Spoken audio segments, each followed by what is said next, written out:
Hi everyone! So today in our Jamila Salimpour step vocabulary class, we worked on the 5 count with a half turn, and the 5 count with a full turn.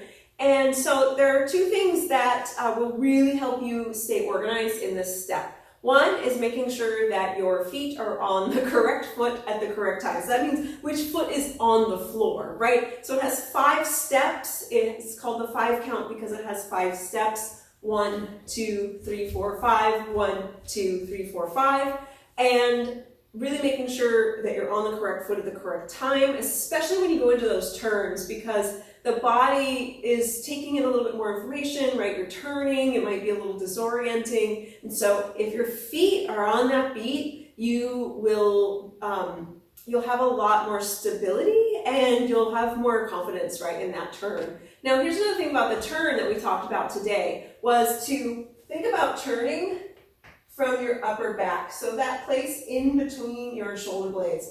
And so wherever you turn your upper back, that is where your body is going to go. And so when you're doing these turns, if you're feeling like you can't get yourself around or you're having difficulty turning, it might be that you're trying to turn with your feet rather than your back. So let's go over these steps briefly. So we have the 5 count, right? We're turning and stepping in hold position the whole time, even when we don't put on hip work. So here we go. We go 5, 6, 7, 8. 1, 2, 3, 4, 5. 1, 2. Now with a half turn. 1, 2, 3, 4, 5. 1, 2. I'm going to do that again. 1, 2, 3, 4, 5. 1, 2. Now with a full turn. 1, 2, 3, 4, 5. 1, 2, 3, 4, 5. So I go right, left, right, left, right,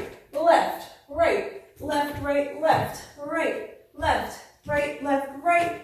Now back to just the regular 5 count. Right, left, right, left, right, left, right, left, right, left. Right? So 1 foot on the floor at a time. If you're turning with both feet on the floor at a time, or both feet on the floor at the same time, it's going to get a little tricky. And your knees might not be happy with you. So pick up your feet. It's going to be a lot better for your body.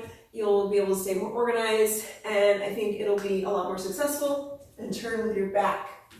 The other thing we worked on today was Maya and reverse Maya. So Maya, simply speaking, is a figure 8 up to down.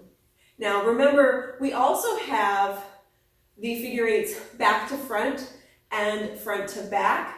So those go on this kind of horizontal plane. You don't have to keep the hips horizontal, but you can think about it that way, right? Because they go back to front or front to back. Now Maya and reverse Maya go on this plane, the sort of vertical plane. So again, you don't have to keep them completely vertical. That's why we don't call them vertical figure 8s. We call them up to down or down to up. Everybody's hips are different, but you also don't want to be scooping, right? Having the hips rotating too much. So Maya, up to down, and reverse Maya, down to up. And I'm really using these lower obliques, these external obliques, to make both of those figure 8s happen.